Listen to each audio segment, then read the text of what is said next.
And good evening, ladies and gentlemen. Welcome back to another episode of Next Round Sports, where we're ready to talk about all of the past week's games and actions that happened. New stories that have come up this week. This is Chris Porter once again here with my partners in crime, Caleb Culver and Jeff Ames. How you doing tonight, gentlemen? Hola. Glad to be on with you guys, but I've had better weekends. But we'll get to that shortly. Yes, we will. So, for the first round here, getting us underway as we've been since the season has started, we're going to lead off with the NFL. And not too much to talk about here. I mean, a lot of the there weren't a lot of surprise games in this week. There were some surprise performances, and I'd have to say the first one goes to your Bengals, uh, who ended up losing to Baltimore 41-38. But what a comeback there by Burrow. 5 touchdowns. That's a career best, too. Five Yeah. touchdowns in a game. I Lamar Yeah, Jackson I got want best, too, to 4. thank him for that for my fantasy league because that really helped me just destroy Jimmy Berryhill. So, Yeah, helped me in one of my very fantasy nice. too. Yeah, But I don't. This is crazy, too, because you would think, okay, it's going to be the run defense of the Bengals that leads to their loss. Well, they well, it held did Derrick Henry to 36 yards through They did. 4 quarters. until the That, end. well, that was When overtime. they, But I you know, hold but it for 36, you're expecting to win that game. But somehow Lamar Jackson's passing ability is what got you.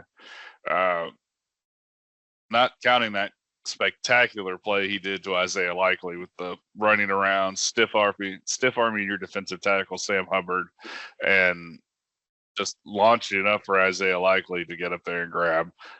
Um, so I mean, great play by him on that part. Phenomenal play. Uh, but yeah, Raven, there's just no defense in this game by either team, really. no. Like, And again, but our each passing defenses got shredded. right, each team's, in my opinion, uh, weakness was exposed. We knew the Bengals were really pathetic defensively against the run as well as the pass. So, and they couldn't stop them at all for almost the entirety of the game.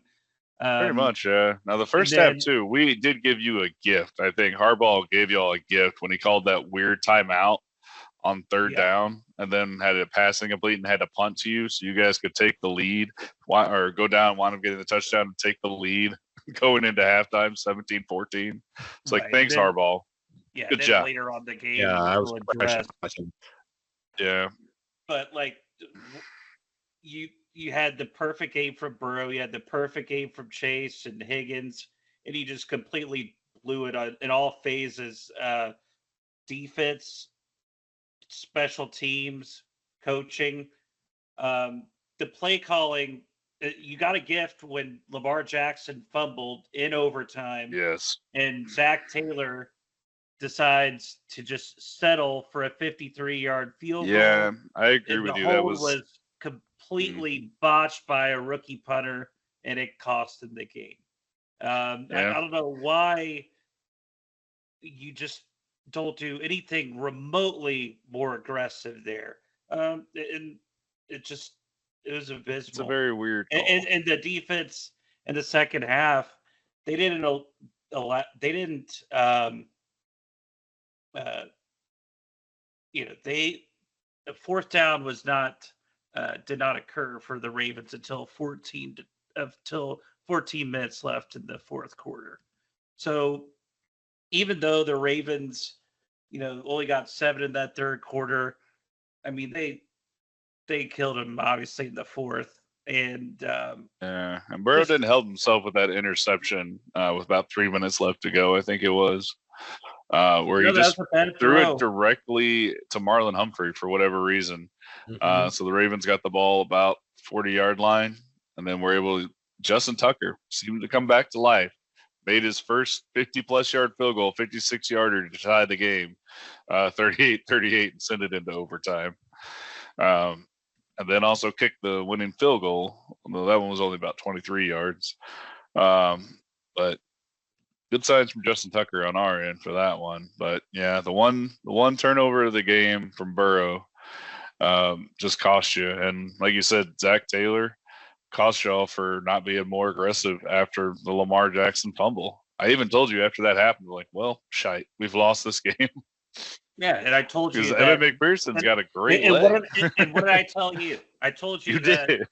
But there's a reason we don't keep you next to the red button. You're not allowed to push the red button. You panic. But I was right. But you were right this time. This is why Jeff's a conspiracy theorist to me. Like the little slightest thing. Once he's right, it feeds into this, I don't know, brainwave behavior. Of like, oh, it's gonna happen again. Were you two sitting in Desperados just throwing chips at each other the whole time? We did not get that. We had to go to Mad Hatter. There's this bar in City Line that has the Sunday ticket. We did not. We needed the Sunday ticket for that one. Yeah, Desperados would have had Houston Buffalo, which was a great game in itself that Houston won at the end. Yeah. Now, as you said too, allude to Jeff, when you told me to buck up because I thought my Ravens were about to lose to the Bills when they actually smashed them a couple weeks ago. Is this the real Buffalo now? They faced a couple of good teams in Baltimore and the Texans, and they failed to win those games. Is this who the real Buffalo is? Or did we see them earlier this year when you were saying they weren't challenged by anybody, which they really weren't, looking back at the schedule? I think this is the real Buffalo. Josh Allen was absolutely horrible in this game. He was 9 of 30. He couldn't hit the broadside of a barn, and yet they still almost won the game.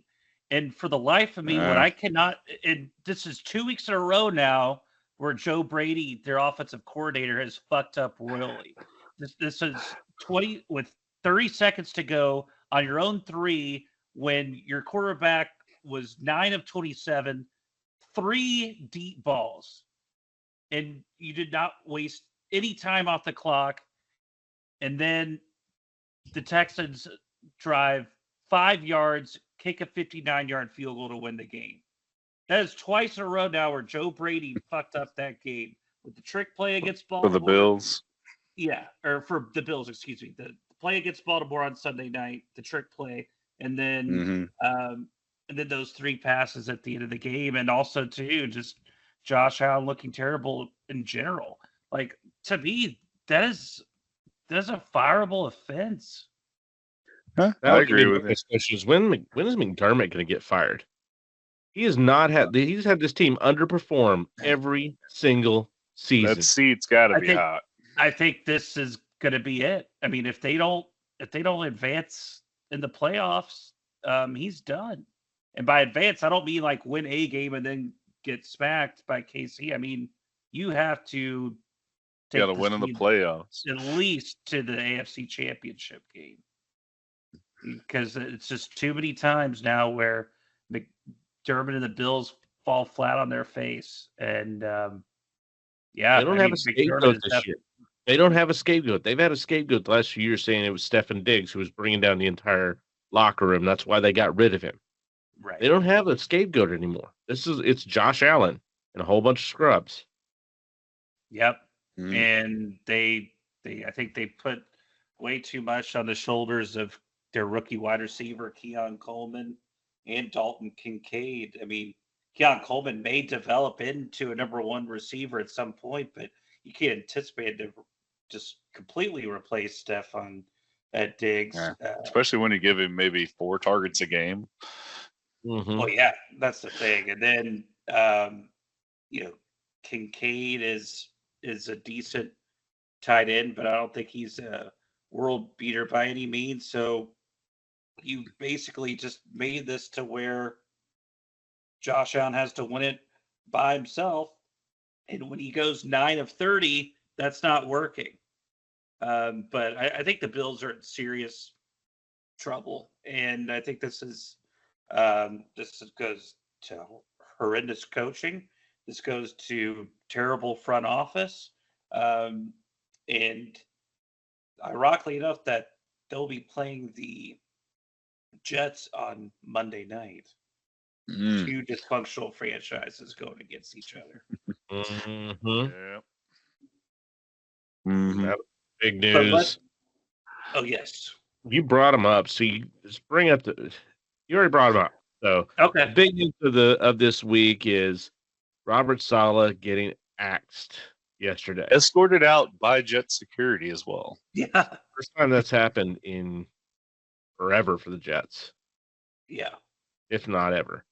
So I'm Yeah. curious to see how that ended up going off. If I could have been a Yeah. fly on the wall, that would have been nice. But Supposedly all the talk right now is that, at least that I've heard, is that they were talking about taking the play call duties away from Nathaniel Hackett. And that ran up the chain to management. And somehow Aaron Rodgers got told about it. We don't know if he called management or management called him. But supposedly he said, I don't like that. And then the owner decides to take the drastic measure, in my opinion, of firing the coach after that.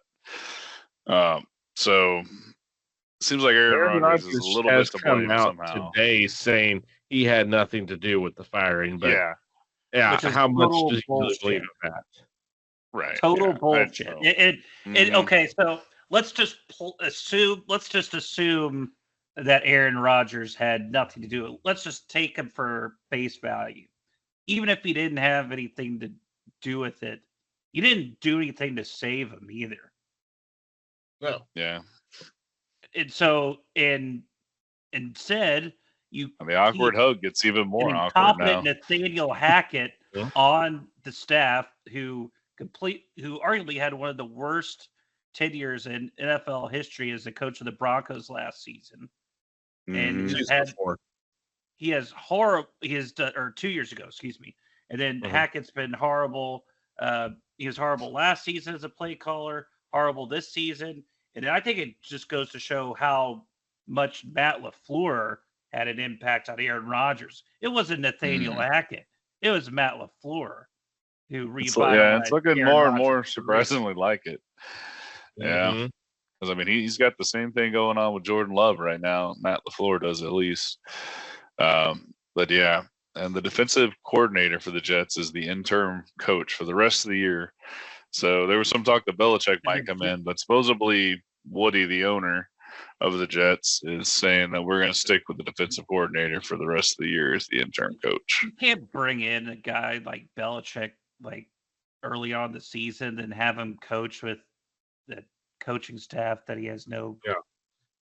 If they try to bring Belichick in, it would have to be next season if he wants to come back. I mean, that's the better way to do it for sure. I agree with you 1,000%. But it wouldn't surprise me to see the Jets do this crazy move. And also, especially the way they are right Belichick, now. Do I really want to deal? Do I want to have Aaron Rodgers up? Yeah, very true. Very true. And there's talk Robert Saleh is going to be on the Texans staff soon as a defensive advisor. He has that connection with DeMeco Ryans, who took over the and he had a successful defensive coordinator career with 49ers. He did, which DeMeco Ryans took over after him there when he took the head coach job with the Jets, because he was on Saleh's staff. So they had that connection together. So, of course, as soon as it happens, DeMeco Ryans was going to give him a ring and say, hey, come down here and help us out. Yeah. Mm-hmm. I mean, that's the thing. Even people who, when all this happens, everybody knows everybody. Everybody has been on somebody's coaching tree or staff before. When this happens, they all help each other out. Mm-hmm. Just true. Yeah. And the Texans also, I think we forgot to mention, they lost Nico Collins in their past game here with a ACL tear, I believe it was. I didn't see what the injury. I knew he got knocked out, but I did not know it was an ACL. Let me double check that real quick. I think he's just on the IR. I didn't see anything. I think it's just a hammy. I didn't see an AL or ACL for. Okay, I mean that's better for the Texans either way. But still, yeah, a loss there. But the thing is that with going back to Saleh, I think he'll be fine. He'll get a defensive coordinator job somewhere, and I think there's a chance that he could be the head coach again. I mean, I don't think was he fantastic in New York? No, but you have to remember he's had no quarterback since he's been there. Like he was in charge of drafting Zach Wilson partially though. He had to agree to that draft. I just think that was more the But GM still, himself. still drafting a quarterback is you're guessing. No one knows what's going to be going on. You hope you're getting Patrick Except Mahomes, down in Washington, apparently. but the majority of the time you're getting Sam Darnold. Yeah, it is true. and also too, and again, I never liked Zach Wilson. I never liked him in college, or I'm not surprised they didn't work out in the pros. But with that being said, if I would say most teams in the NFL, if they had the Jets number 2 pick, they probably would have taken Zach Wilson. And so, Which is true that year, unfortunately. I mean, I never That whole thought year much of of the guy, QBs but- actually was pretty bad. Yeah, I mean, who's going to be Looking your back best at it. one? Trevor Lawrence, who we were just talking about last week. If we're unsure, he's going to have Mm-hmm. Yeah, a another great bad career. performance last week, even. That's And- just what happens with these quarterbacks. You don't know exactly who you're getting just because they have the intangibles or had a great college career doesn't mean jack squat. right. And speaking of we're gonna have to 2021 start looking at it. quarterbacks, Justin Fields on Sunday night. Dallas, Yes. Pittsburgh, Sunday It was night. it was a bad Sunday night game with an hour-long delay thanks to storms in Pittsburgh. Yes, we knew the storms were coming. That was going to happen, and that made my night extremely late. I was about But to say- say, how did that affect Yeah. you, Bert? Monday, I was hurting. All of the Yinzers were hurting because they all stayed up. I and think watched everybody the- joined They had you. a Yeah, chance. I'm pretty. I was, Yeah, I was hoping for a blowout either way. Either way, just to go to bed early. But of course, no, it didn't happen. Dak was throwing the ball to everyone except CeeDee Lamb. Yes. Yeah. And CeeDee, CeeDee the Lamb let him go. controversial of subpar pass, allegedly saying that, or whatever else I think he said, but they kept saying, this controversy with CD and Dak is apparently the lead story. Rico Dowdle looked good. That was But, shocking. Mhm. He looked really, really good. And that's against a really good rush defense. And Yeah, for him, one of the to better just ones. 20 carries for 87 yards. Where in the hell did that come from? And there's nothing remotely unique about Rico Dowdle at all. Nope. He's they just a continually 5'10" found it. dude. Yeah. And what really Mhm. helped was they were able to keep TJ Watt. I mean, he got his. TJ Watt got his the whole game until the very end. But Yeah. they were able to run away from him. And he wasn't able to really help in the run game as much. He had a lot of tackles like on the back end, but they were able to try to run away from him and make him try to chase them down. That's the only thing I really saw with that, watching Yeah. that. Because TJ was all over the place, as always. But then again, he's really the only defensive player they have. And they got Cam Hayward. They got Minka Fitzpatrick, but Minka Fitzpatrick's looking old. He's not Already. looking like the player he was. He's really not. He's still good. He's still a very good safety. But he doesn't look anywhere like he did when the Steelers first got him from Miami. And I think a True. lot of his Pro Bowls and accolades and whatnot have just been on prior reputation as opposed to actual performance on the field. I don't know. if He you was ask one of the me. better safeties back when he was traded. No, I'm saying Surprisingly, they his only got him. No, I'm saying the accolades that he's gotten now for Pittsburgh. He's just like, oh, we'll put him on the Pro Bowl because he's Minka Fitzpatrick and he was good 3 years ago. But yeah, I think he's regressed. But Dak was Yeah. awful this game until the final he drive. was. He was Oh, he's terrible. absolutely terrible. I mean, the defense overall was pretty dang good too, because even the rush defense, you held Najee Harris to 50 or 42 yards. Excuse me. I was happy with that, but Which- at the same time, Najee Harris still isn't shown that he can. Yeah, he's Right. not your premier back, so I mean, it's I not was like about old to Derrick say- Henry to 42, like the. I was about to say, Bengals did. Najee Harris is not. But At the same He's time, just not like a very it's good a run better defense. run defense showing than they have all year. Yes. The defense looked better than I thought they would, even with Lawrence and Parsons And out. honestly, they kept you in the game. Because as Jeff was saying, Dak The early MVP for the Cowboys, if you're going to say one, is Overshawn. Overshawn was Right. all over the place in every single play, Mhm. and just how I wish he wouldn't have got hurt his rookie year and would have been able to play last season. Sure. But then again, maybe this missing that put the dog in him even more than it already was, because every single play, Possible. every single tackle, 13 was coming out of the bottom of the pile. He was in every play. Yeah, It was really, really impressive. Yeah, he was fantastic, and also too, a couple things that I get out of this game is that we talked about it a little bit, and I don't really know why, but it's evident at this point that Rico Dowdle is your number one running back, and it's evident now that Jalen Tolbert is your number two wide receiver. I don't give a shit about Brandon Cooks anymore. I don't care when he comes back or if he's healthy or not. Brandon Cooks has not been Brandon Cooks since he's got to Dallas, injury or not. Brandon He's not Cooks is lived up long to in the tooth, expectation. and for a Yeah. small, skinny was. receiver, that's all. That once they get old to that a certain age, they're just not going to be as productive anymore, except for maybe being a third or a fourth slot guy. Yeah, it depends on their route running ability at that point, because the Mhm. routes will let you get open if you can still hit those cuts and everything.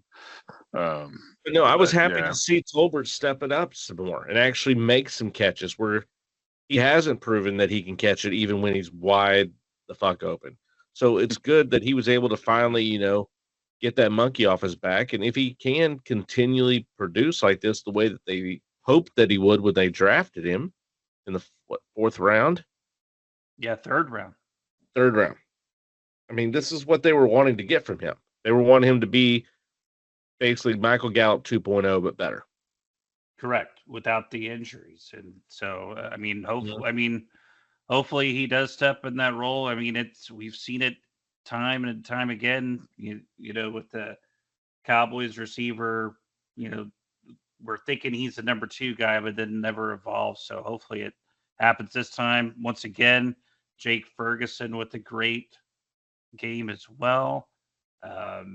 He's fully turned into Dak's security blanket, and I think I don't know. I really can't pinpoint exactly why, but he is just much better than Dalton Schultz ever was, in my opinion. At least a better blocker, anyway.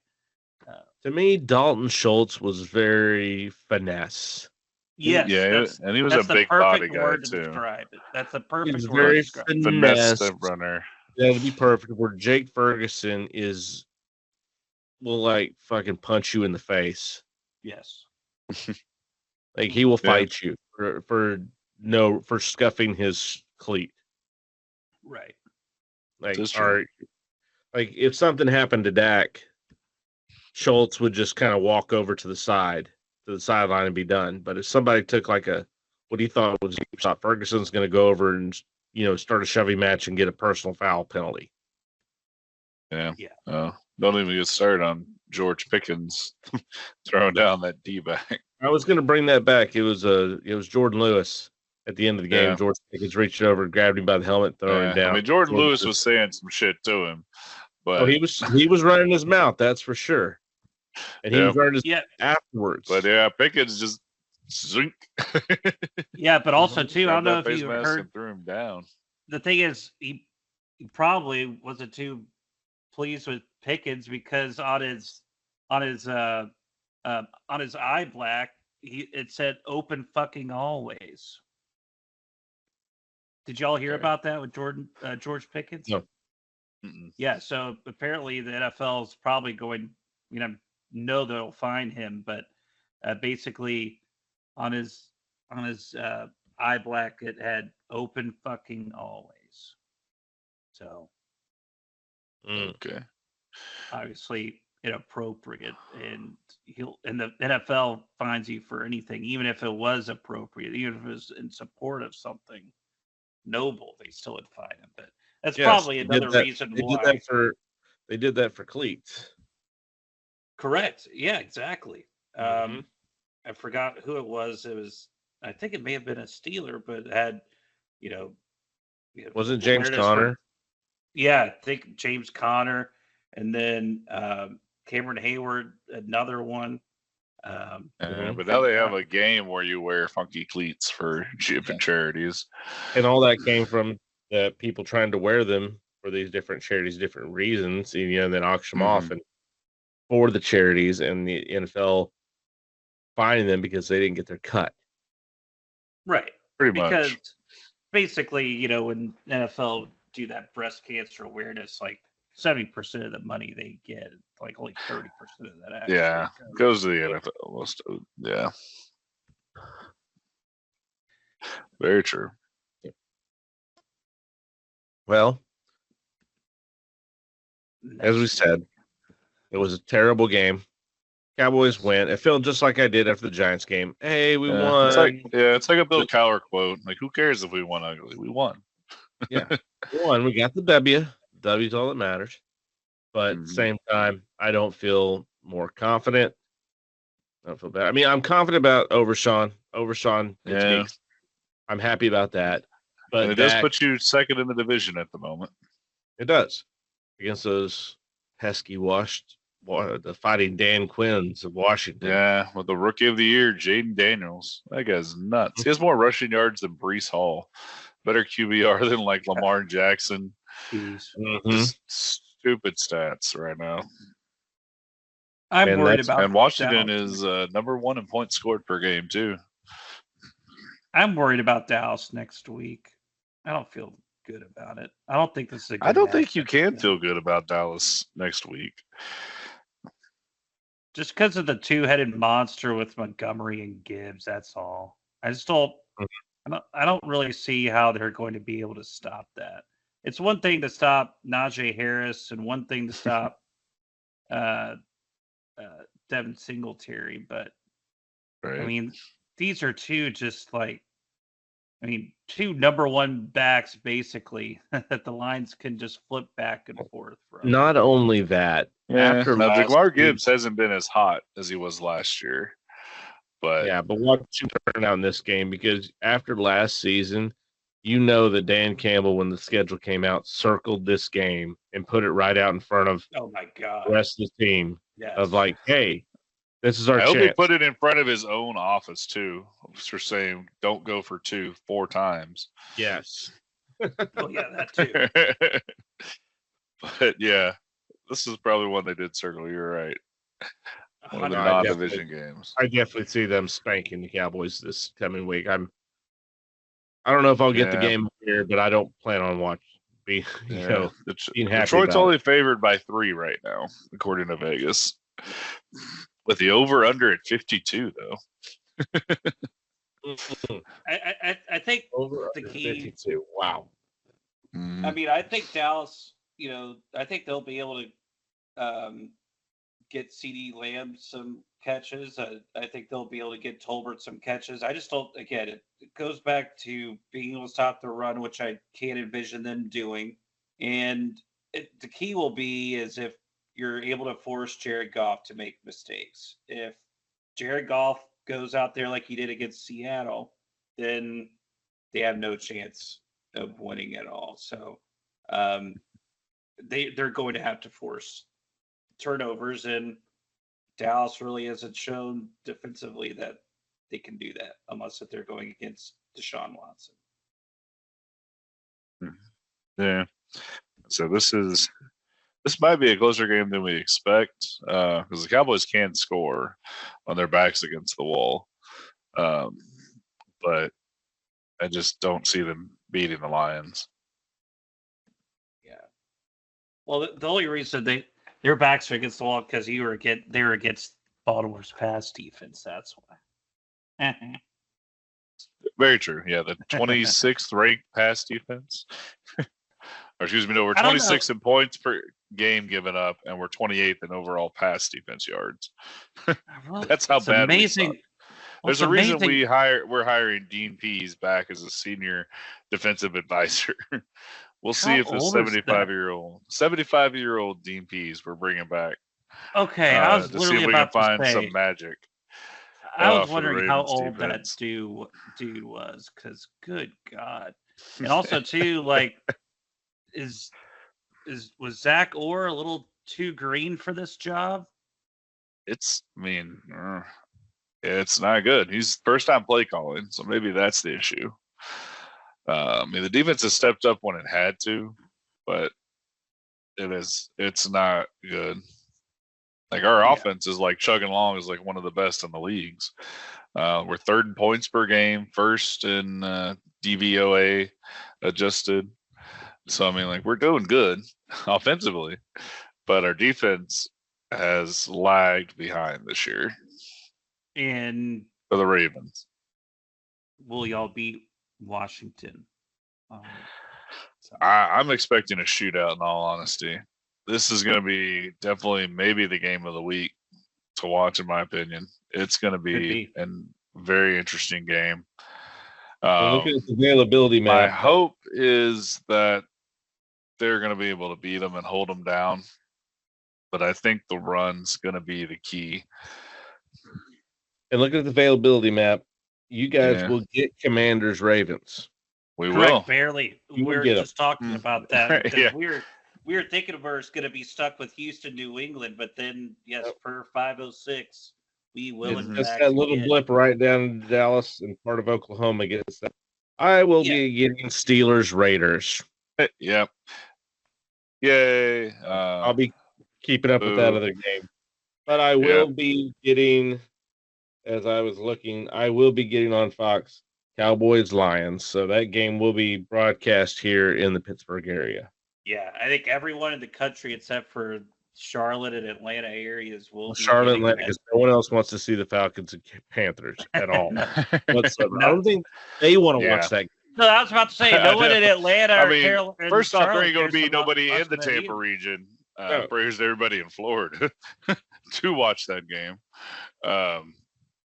Nobody wants to see that game. And the 1 p.m. Fox game, I'll be getting Browns and Eagles, which is what you guys are doing as well too. So we'll watch the Eagles around the Browns because Browns are probably the worst team in the league. No. Everyone who's going to get it's going to be watching the Ravens and Commanders play. And then they're going to switch over to the Cowboys and Lions because those are the main games. Anybody who has the option, I should say, is what we're going to be doing that. Thing is, well, we're and then don't. Thing is, for the first, we're going to Sunday night now.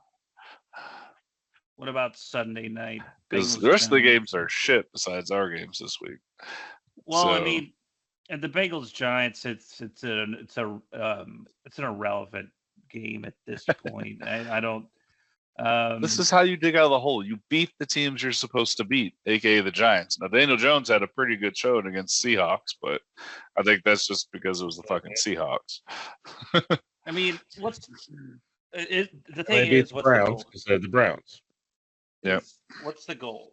Everybody beats the Browns now. And the thing is, people say the Giants have beat Deshaun Watson, but the Bengals only win is against freaking Panthers. They haven't beat shit. Well, now you got the Giants. You can beat the Giants. This is another easy win for you. Yes, Bengals, beatable team. Just call Burrow, tell him I need another 5-touchdown, 390-yard game. Because that's the only way they can win. No, you beat the Red Rocket. You beat the revenge game from the Red Rocket Andy Dalton with the Panthers. And that game got too close for comfort at the end. It did get a little close. He was trying.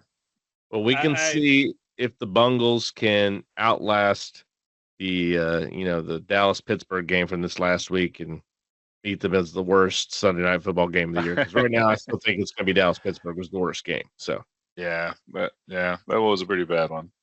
I want Travis Hunter. Right now we'd have the second overall pick. So he might be Travis Hunter. Mm-hmm. All right. Well, I think we can go ahead and wrap up the NFL. We'll be back here in just a few moments to talk the next round.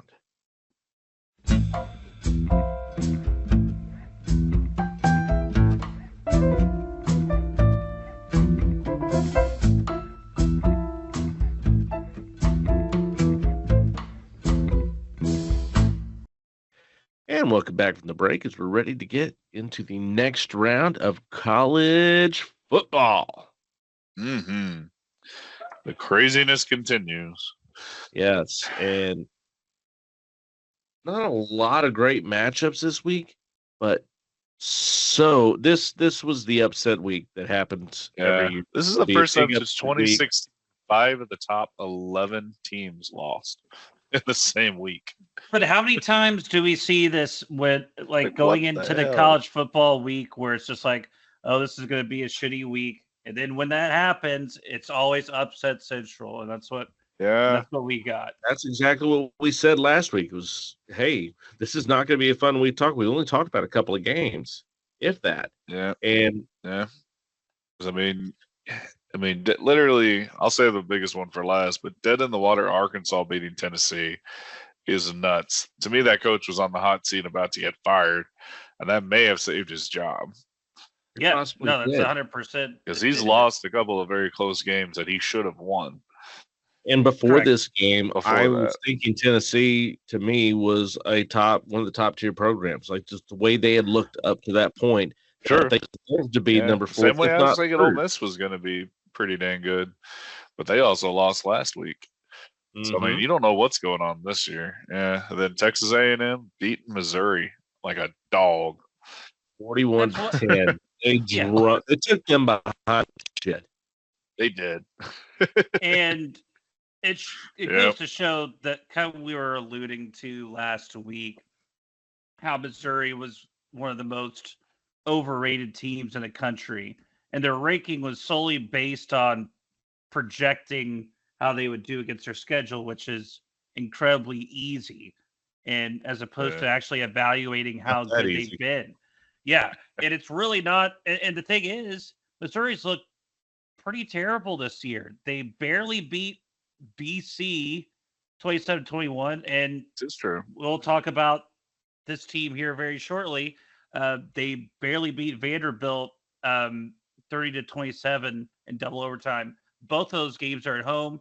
First time Mizzou went on the road this season, and it showed. And also, too, Missouri, they have one really good player in Luther Burden. They're a wide receiver who's going to be a first-round pick.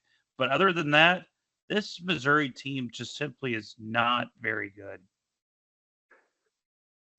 Like we pretty much talked about last time. Like this was one of the more overrated teams still left over, but it's also because they hadn't necessarily played anybody. But their record was still 4-1. While so the craziness this year of everybody else kind of dropping games before them, allowed Missouri to kind of stay up there. They were able to just hang out and enjoy themselves at that point. Game, you had Washington taking out the trash at Michigan, or at home against Michigan, 27-17. Yep. Yeah, just when you think they're back after they beat USC. Yeah, and you know, Michigan. I mean, this was a really, really sloppy game, and then in the fourth quarter, you know, Washington, forced a couple of turnovers that led to points. I mean, it was the sole reason why they won the game. Washington was able to force turnovers. They forced Michigan to fumble, then immediately scored a touchdown, and then they forced Michigan to throw an interception. That got Washington to kick a field goal, win by 10 points, and the game was over at that point. So really the critical part was Michigan turned the ball over in very inopportune times, and Michigan still looking for a quarterback, and it's just they don't have it. We're looking at a Michigan team that is probably going to win, and we discussed this after the Texas game. I mean, they have at Illinois still left. They have Oregon left, at Indiana, who's now 18th in the country, and at Ohio State. I mean, we're talking about a team Oregon. You said Oregon's now number 3 in the nation, right? So I mean, we're talking about a team that could very easily, and probably it's favored to go 6-6, and it wouldn't be out of the realm of possibility if they didn't even make a bowl game.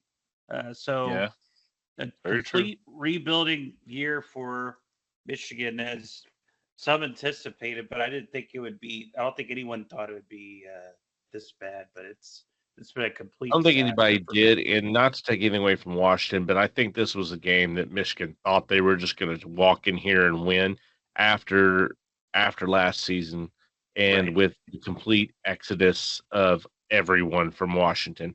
Everyone wrote Washington off at that point, with DeBoer leaving, pretty much everyone who didn't graduate transferring to different schools, just gutting the entire program. And so to me, they were not prepared. I put this back on Michigan's coach more than just about anything else, not having your team prepared coming out. Yes, you're going across the country, but guess what? That's what it is now. That's what you do now in college football. That's what it is. I mean, that's just the way it's going to have to be. You have to have your team prepared, and to come out and lose this game when you are 10th, and you were lucky to be 10th after getting beat by Texas as badly as you did. You were lucky to be at that point that you just weren't. He didn't have his guys ready. He did not have his guys prepared. I know it's his first year, but at the same time, you got big shoes to fill, and you need to step up and fill them in if you're going to. Otherwise, you're not going to have this job very long. So, yeah, that was to me just the coaching staff did not have the team out there ready to play here against this gutted Washington team, who really just put up a gutsy performance, came out and got their revenge. Pretty much. Just to give you how horrible, and I agree with you, Sherrone Moore's not been a very good coach this year at all, particularly from a X's and O's standpoint. But just to give you an idea of how horrible the quarterback play is, this is 3 games in a row now where Michigan's quarterback has not thrown for 100 yards. That's bad. Yeah, that's not good. No good. And the crazy thing is that they nearly won all those games. I mean, if it weren't for them turning the ball over, they beat a couple of they would teams have won too. that game. Yeah, USC being one of them, but we'll talk about USC in a second. Yeah, speaking of USC getting stomped by Minnesota. Yeah, USC. Yeah, I say getting stomped, but that was a very close game. And it took an even gutsy call supposedly. But it seemed like honestly the right call at the time to go for that touchdown at the end when they were tied by Minnesota near the end zone. How much longer does Lincoln Riley have here? He was brought in to be an offensive guru, and other than having the best player in college football, Caleb Williams, for the past 2 seasons, he's done nothing. And the team tanked last year when Caleb Williams was in there.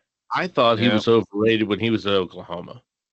This is I agree with you there. Things went bad for him in Oklahoma. He jettisoned out to USC. I thought after last season that he was going to be gone, and I was really surprised that he went ahead and stayed. But if things keep continuing like they are, don't be surprised if he is Lincoln Riley goes somewhere else to another program, or if he's jumped up to the NFL, or if he's fired by USC. I mean, all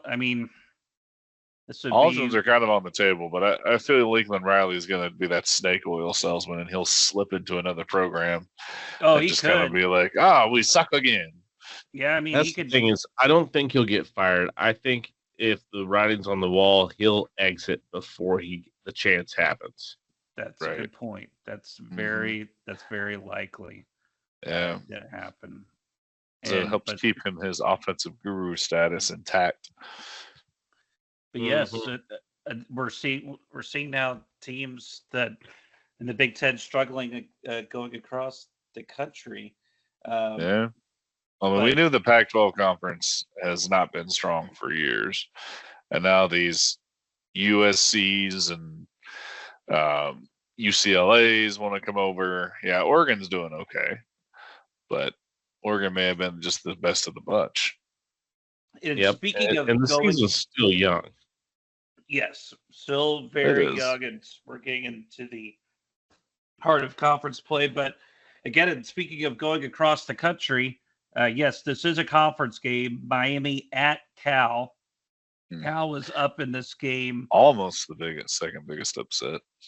Cal was up in this game 35-10. Yeah, they had a 25-point lead, I think, going into the middle of the third quarter.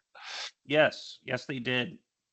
And in Miami, this is what Welcome Heisman to Miami. Trophy.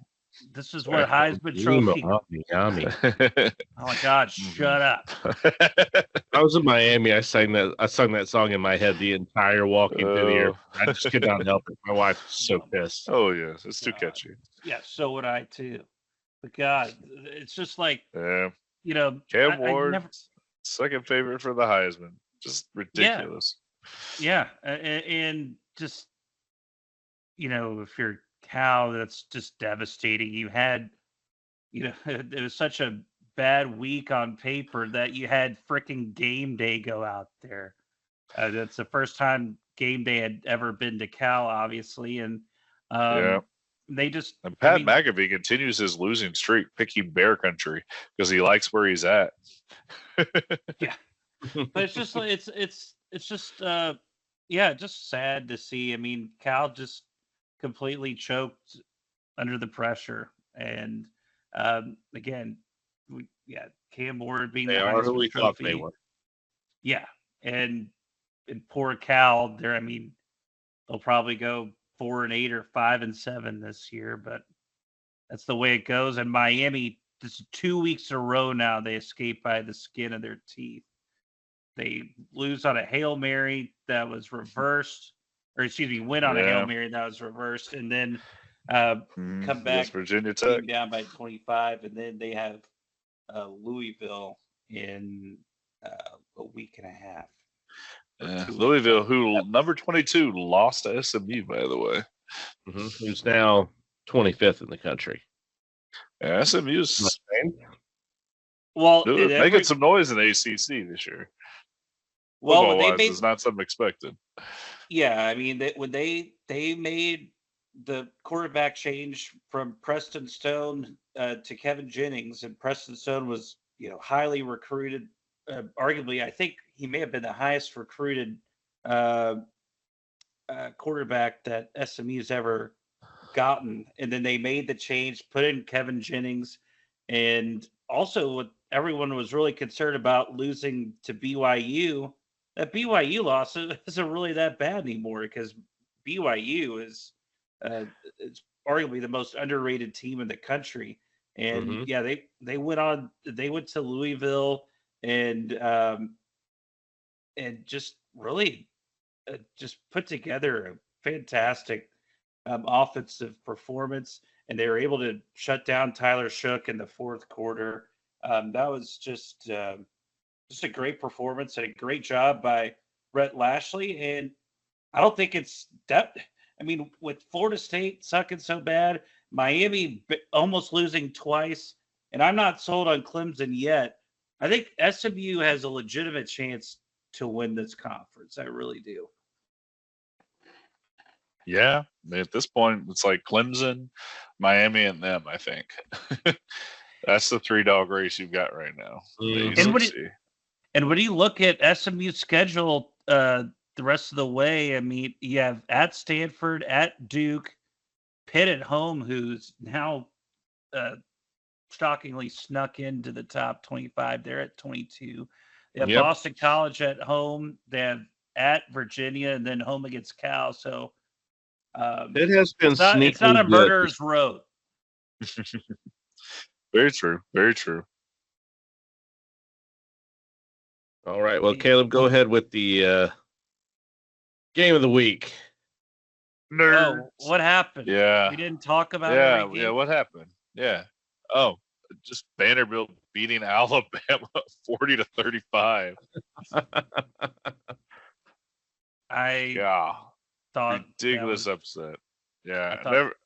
That's one of the biggest upsets in college football history, is what that is. I don't know if it's the biggest, because you got some in there. I think Michigan had one that's Appalachian crazy State. blowout. Yeah, Appalachian State.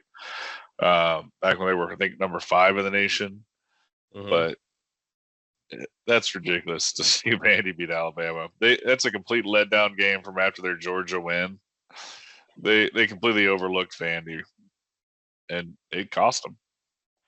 Yeah, Although Diego, let me look at the guy's name. Vanderbilt fans took the goalpost after the game, took them down the road, and threw them into the river. Yes, well deserved, by the way. Diego Pavia is starting to have himself a little bit of a year. This is a lot of firsts in a while for Vandy. They beat a ranked team, not just a ranked team, the number one in the nation for like the first time in forever. They beat Virginia Tech to start the year for the first time in forever. So maybe the Commodores are starting to come back a little bit. And Diego may be leading the way for them. Well, I mean, yeah, as far as being Vanderbilt had never beaten a top 5 team before until Saturday. It's definitely Vanderbilt, far and away their best win in school history. And yeah, Alabama just completely overlooked Vanderbilt. And there was nothing. The thing is, there was nothing fluky about this at all. When you hold on to the ball for 42 minutes, there's you kick their ass is what you do, and and what's whatever. To me, they were getting the ball 54 times, and they just never really Alabama just didn't have any answer for it. It was, and then they had Eli Stowers.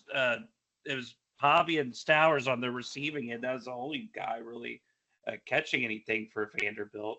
But Milroe made a bad interception, and also too, and a bad fumble also.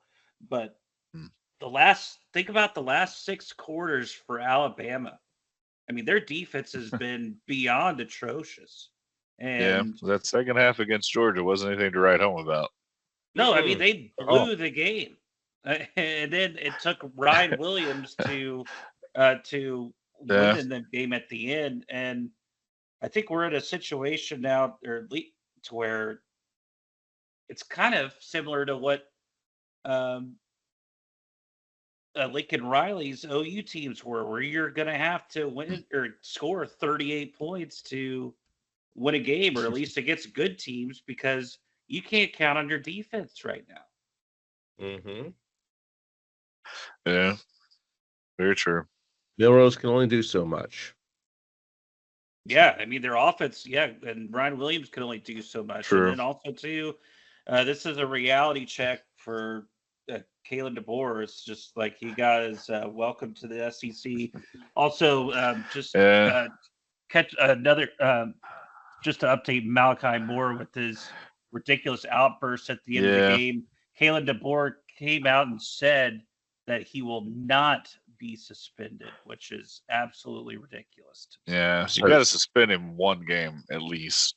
It has to be, because you've lost. And it doesn't matter if he says, "Oh, I completely understand what I did wrong, and it's my fault." It doesn't matter. That's fine. Your actions have consequences. Right. Yeah. And sometimes you have to, being a new coach, you need to send that message that this will not be tolerated. Now, okay, hey, this isn't Saban's team anymore. If Saban it would have been a couple of games, probably. Yeah, if not, maybe the rest of the year. He's like, you sit down until I feel like I want to put you back in. Exactly. But at the same time, you can come out and go, hey, I'm not Saban. This isn't Saban's team anymore. But at the same time, you will not act in this way, and you will be out of game. Yeah, and you'll sit there and you support your. It'll be just like on Remember the Titans. You will sit there and you will support your team. When what was his name? Guy from Scrubs wanted to come back in. Oh, Donald Faison. Yeah, when Donald Faison wanted to come back in, he's like, "No, you will sit there and you will support your team." Yep. What was this character's name in there? That bugs me. That is, Petey. Congrats to Vandy, though. Yeah. Although all the memes I'm seeing after this game is like Revenge of the Nerd stats. Mm. I was like, yay. I didn't think we'd talk about Petey today, but my maid. I didn't think day we is would made either. now. It's been a while since I've had a revenge or a Remember the Titans reference. So Right. Well, before we move on to next week, though, I got to give my weekly shout out to Ashton Genty over in Boise State, beating Utah State 62-30. And may I remind you, this gentleman, he did not play the second half of this game. 13 carries, 186 yards, and 3 touchdowns with the longest of 75. And my question to that is why? I don't understand why he didn't play the second half. I honestly don't. Pitch count. That's what it is. They got him on that is the official state of Boise State. He is the Boise State offense, and they're trying to save him for later in the year. Yeah, he has surpassed 1,000 yards rushing already this year. And what are we in, like week 6? Yeah, week 6. Just completed week 6. He's tied the FBS record for needing just 5 games to get 1,000 yards. Just outstanding, crazy stuff. He's averaging 206 yards per carry. Or excuse me, per rushing yards. That's not right. Not per carry. Per game. Yeah, per game. 206 yards per game. Thank you, Jeff. I'm sorry. I still got to go take my medicine apparently from earlier. He's got 7 rushes of 60 yards or more. Just ridiculous stats right now. To me, it's got to be him and Cam Ward, like I said, as the Heisman favorites. And I would put Travis Hunter in that mix too, because I think he's the best player in college football. But the thing is, he's a two-way player. I agree with you that there's a bit of a pitch count, as we dubbed it, with Genty. Well, that's what the coaches even admitted. Yeah, well, I get that, but a couple things I have an issue with that. One, I think you're doing your running back a disservice for potentially costing the Heisman Trophy. And then secondly, I want to make fully sure that I am that group of 5 team that gets in the playoff. Like most Very likely true. You're going to be there, but I just wouldn't. Yeah, but I mean, Boise I wouldn't want to screw around, and I would want style points. They're 17th right now. I agree with you. They're 17th right now, so if they keep winning and some of these other teams lose, they'll keep moving up. But it's still the top 12 teams. 17 ain't gonna cut it. Well, I mean, they'll still get in because they're a group of 5, but still, they. Because they got to win the division, though, don't they? Yeah, I mean, that's the thing. You got to win your conference, so, But I just, I wouldn't get too conservative there. But, no, I agree with you 1,000%. But going on to next week, we have the Red River Shootout. I will never call it the Red River. I can't even frickin' say what they're. I was about to say, it doesn't sound right coming out. Red River Shootout. Yeah, and I'm not going to change it. So we have the Red River Shootout. In my opinion, Texas at number 1 in the nation. Yep. And OU at 18 somehow. This is looking like a game that might get Texas, though. They've had a little bit of a break. I agree. Quinn Ewers back, possibly. I don't like Oklahoma. Don't get me wrong, but this just seems like a little bit of a trap game. So this game is always a trap game. Whenever one of the teams is up and high up there, you're never surprised if the other team knocks them out. If Oklahoma's up high, Texas could be 1-3 coming to this game, and then come in there and just beat the pants off of them. Like Charlie Strong did like 8 years ago. Yes. Yeah, true. And so I feel since we both grown up in the state of Texas and are so familiar with this rivalry, I think sometimes we get a little too close. But if you take a step back and objectively look at these teams, there's no way in hell OU should win this game. OU shouldn't, and I think that the mentality that Sarkisian has this team on, that they're not going to win. OU's not going to win. Yeah, Texas is going to, especially after what happened last year. Yes, Yeah, true. And Oklahoma did win the previous year before the bye, so it's not like they're coming in with a bad taste in their mouth either. So they Yeah, don't even have that to kind of push them the extra mile, I think. exactly. OU's having a rough year as it is. They're gonna miss out on it. It's going to happen. But yeah, I think Texas is going to take this one, and I, for one, am looking forward to watching this game because this is one of my favorite. Besides Army Navy, this is one of my favorite games to watch every year. Yeah. Which, And- speaking of Army Navy, this is the first time since 1947, I believe it's 47, that both Army and Navy at this point Sounds have been about right. 5. Yeah, 5-0. And again, that goes back. I mean, what we're Surprising the talking Air about. Force isn't in there with them, but Well, It's we're not talking. because Navy beat Air Force this past that's what week. that's what I'm saying. Yeah, And Air Force I was is not like, looking usually you would good. think Air Force, who's won the trophy for the military armed forces so many years, would be there, but it's Army and Navy. And And they've also, had the last too, 2 years in Army Navy. The Commissioner's Cup will go actually to a new academy this year. and also too, like, and this is what I was talking about for Boise State, that you better continue to push the pedal, because in my mind the American Athletic Conference is better than the Mountain West, and both Army and Navy are in the American Athletic. And I'm not suggesting by any means that Army and Navy will go undefeated, but do you really think that the college football playoff would leave out an undefeated service academy and put Boise State in? Fuck no. Could you imagine? Well, if Boise Army, State's the winner of the Navy. conference, like you said, they get it. Yeah, could you imagine Army Navy Could you going imagine an after- Army Navy game into the season and they're both undefeated? Could you imagine that? This would be like 1960. That would be absurd. Yeah. And I would be all in on that game. I'm already That- all in yeah. on Navy as it is. I love the game. I think it's a fun. For sure. I just enjoy it, just the tradition of it. But if they came you in, they're both imagine that? undefeated. Wow. Oh my God! I mean, that would just be that'd be one of the best college football games or most watched college football games in history. I mean, that would just be unbelievable. I really sincerely hope that were to somehow happen. I'm crossing my fingers, crossing my legs, crossing my eyes. You name it. I'm trying to cross. Let's go Army Navy. I want a undefeated Army Navy matchup. It just as an FYI, Army and Navy both play Notre Dame this year, but Notre Dame has to play on the road for both of those games. That's surprising. At least a neutral site. Yeah. Well, before we go ahead and move on, here is right now your top 12. We got the other. Don't forget about the other one, 2 and 3 going on later that day, though, just because the Red River there. You got Oregon and Ohio State going against each other tonight. Yep.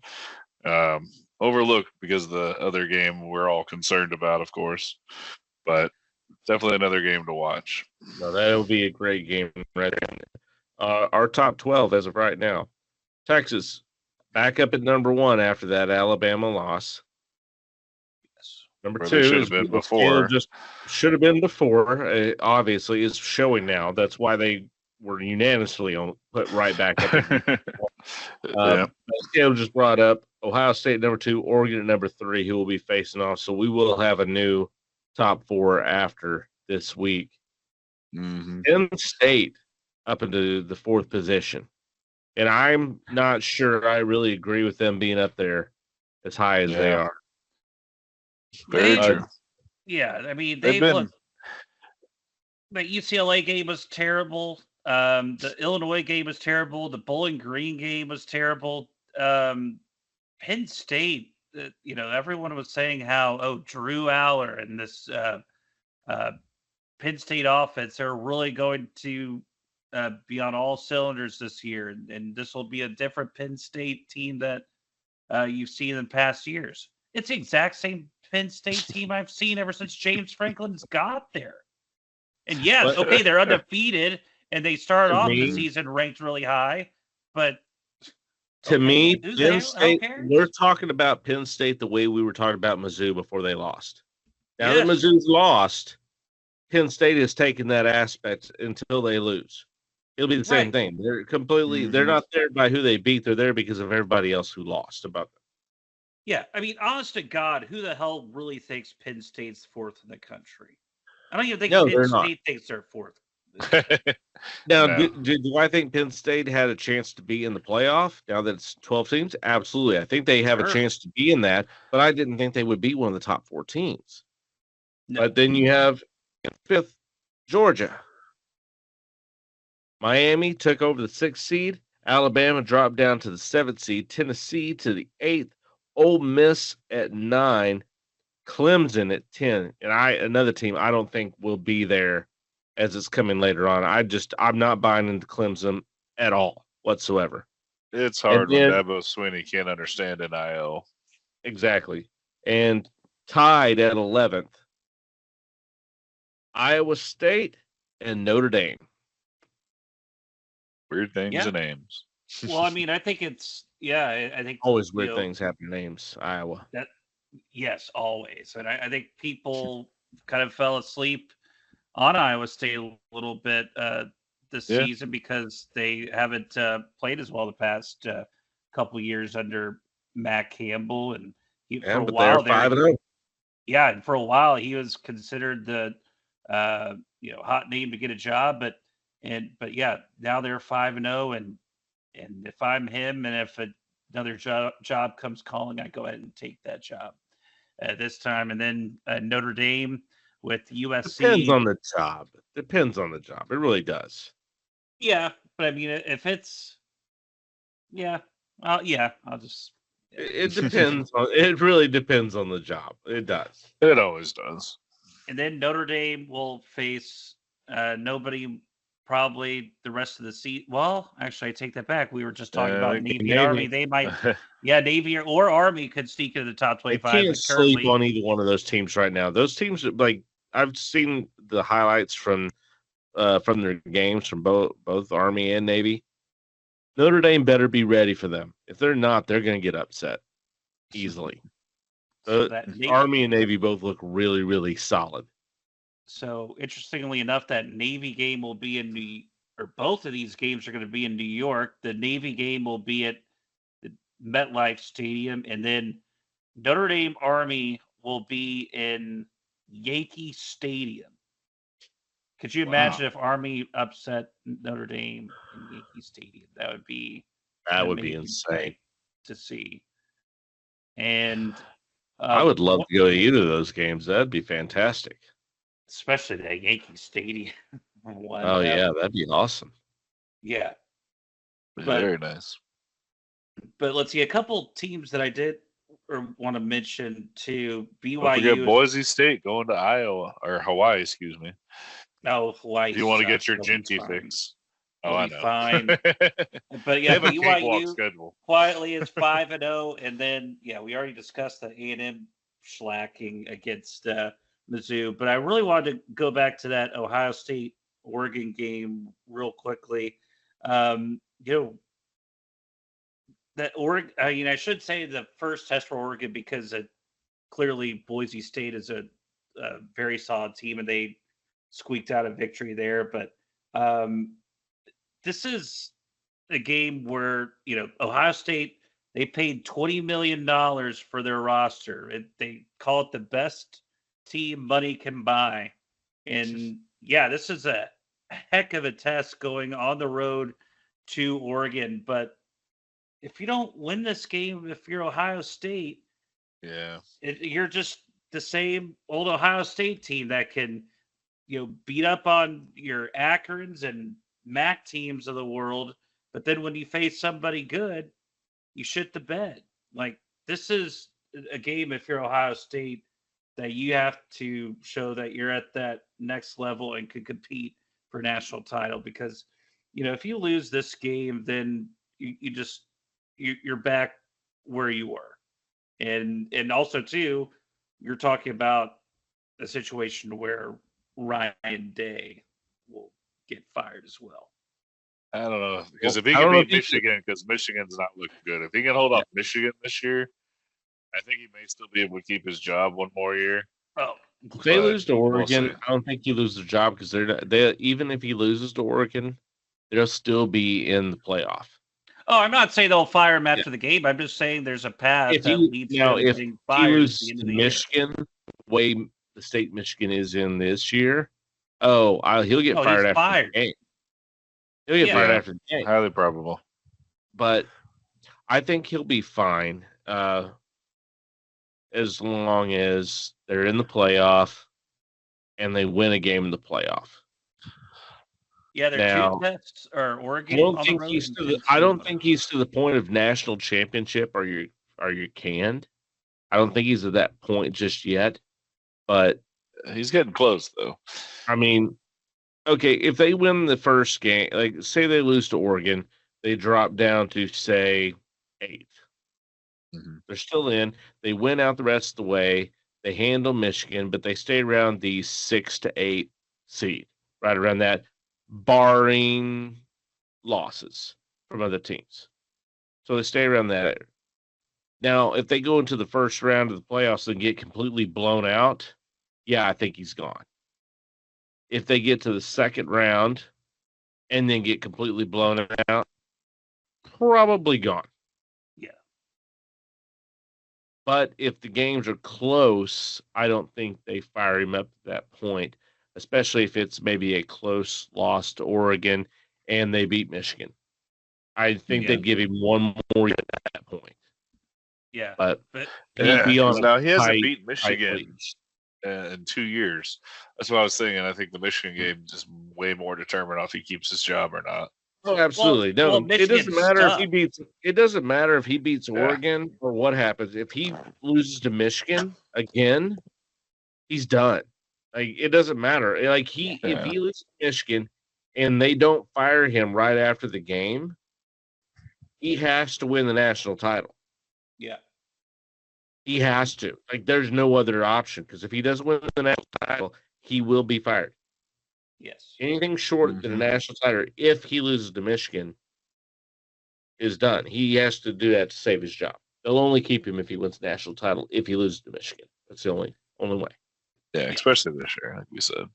And Ohio State's other big road test this year is at Penn State. So, I mean, again, we have our issues. That's a with Penn possibility. State, That but could that's be another still- top 4 that's matchup still- right there. Yep, exactly. That's the Mhm. thing with Penn State's schedule being as friendly as it is. It could definitely be another top 4 matchup. Good choice of words. Friendly. Well, a Take lot of one. exciting things coming up to happen. Unfortunately, we'll be taking a week off next week just to give everybody a heads up on that. But we'll be back the week after, so we'll definitely have to talk about the Red River Shootout then, and what's gone on the week past after that. So, really looking into jumping into that because I'm really excited about this game. I'm able to really brainwash my sons who are growing up in Yankee land about Texas OU. There you go. Yeah, you have to. It's not Penn State, West Virginia. Yeah. No, Pitt, West Virginia is a bigger matchup up here. The backyard brawl is a lot bigger backyard matchup. brawl. Yeah. Do we want to? Yeah, I say. Speaking of which, looking 2 weeks ahead, the only teams that seem interesting really right now are Tennessee and Alabama. That I will be very interested. Currently 7 and 8, and of course Texas and Georgia at 1 and 5. Will there be a Red River rivalry letdown? No, No. there won't be. That's not like you beat Georgia and then you have Vandy coming up next year. You're completely looking past. This is you have your arch rival because Yeah. Texas A&M still have a rivalry because they still hate each other, but it's kind of lessened a little bit because of A&M leaving to the SEC. Right. But Texas OU is Texas OU. That's what it was. It was always Texas OU, the Red River rivalry or the Red River Shootout, and then me growing up, it was that, and then Thanksgiving night, you watched Texas and A&M play. Mhm. That's how I grew up. I mean, you watch the Cowboys in the afternoon, you watch Texas and Texas A&M at night. That was the way that it went until they went to the SEC. Then you had switched up, which I always said they should have just switched that to Texas TCU and build that rivalry up Yeah, for that. especially as good as TCU was for a while. At that time, during those Gary Patterson years, that would have been a great thing to do, but it never came to fruition. But now Texas is in the SEC now, so you could revitalize that, because I would absolutely watch Texas A&M over whatever else was happening, or whatever NFL game they put on Thursday night, because usually it's a game I don't really give two shits about. Yeah, most Thursday night games are shite. Yeah, so I'd rather watch Texas A&M. I think that would be a lot better matchup anyway. But I just completely forgot where I was going. But yeah, no. But the thing is, yeah, I don't. There won't be any letdown. I mean, ironically enough, just like Alabama, Texas has a home game against Georgia, and then the next week they'll immediately go to Vanderbilt on the road. So we'll see if Texas can. Maybe it's 2 weeks. That's honestly the best thing that ever happened to Texas for multiple reasons. One, because you're competing with Alabama for the SEC championship, most importantly. But two, just like if you are able to beat Georgia, not to get let down because of what happened to Alabama. Exactly. So Texas, I think I'm more scared about this Texas OU than I am about Georgia or Vandy. Just because of the history. But I think that that Sarkisian has the mentality that they're going to be fine going in and knocking this out. I'm not worried about Georgia. Georgia showed the kinks in their armor. And you have them at home. I think they're going to take that game extremely seriously, just like they did Michigan, and they're going to knock them out.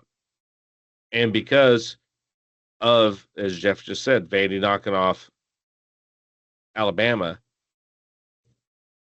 Sarkisian's already said, hey, circled that game.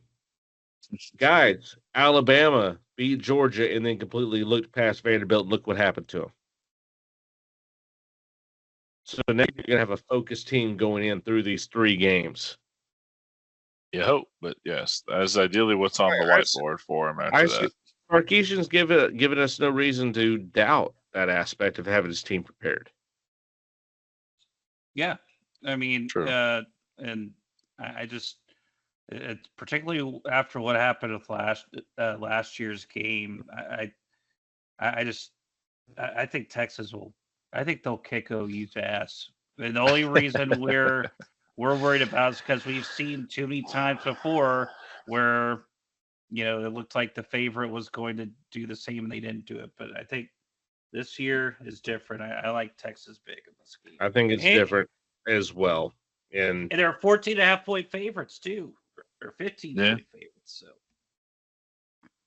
But we'll have all that coming back on the next episode. But now we're going to take a quick break, and we'll be right back for the next round.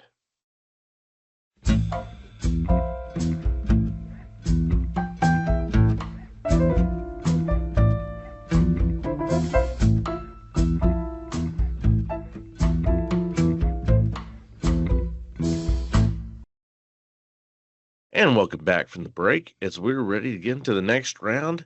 And we're right smack dab in the middle of the Major League Baseball playoffs. And a lot of action. We're actually just talking a little bit about it off air. A lot of big craziness, yeah. This is the first time all division series have been tied 1-1 going into Game 3. Yes, they have been. And right now, currently, the LA Dodgers and the San Diego Padres are playing currently right now. Dodgers up 8-0, top of the 7th.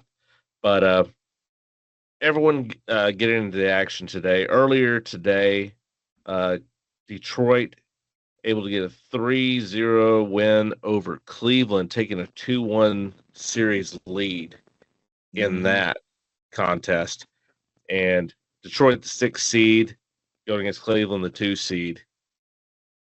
Cleveland looked good their very first game out, but Detroit has just been doing what they did, especially against Houston. They've been playing well. End of the year, even. They just somehow found some magic potion. They found Michael Jordan's magic or secret sauce. They're looking a little like the Rangers were last year. Yeah, Hot true. there at the end, not winning division, and then coming in and, surprising some people. yeah, very true. Yeah, and what's The only difference is they're not undefeated on the road. Yeah, we won't see that again. I don't think anytime No. soon, if ever. Yeah, and then again, I keep going back to Tarek Skubal. Like, he is going to go down in history as the most unknown Cy Young Award winner ever.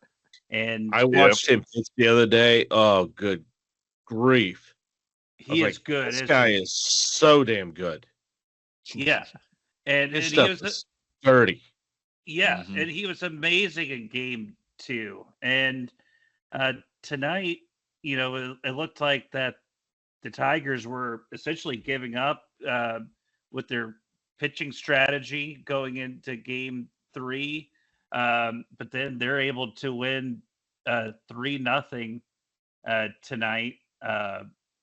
They won 3-0 in game 2, where they scored all 3 runs in the 9th inning.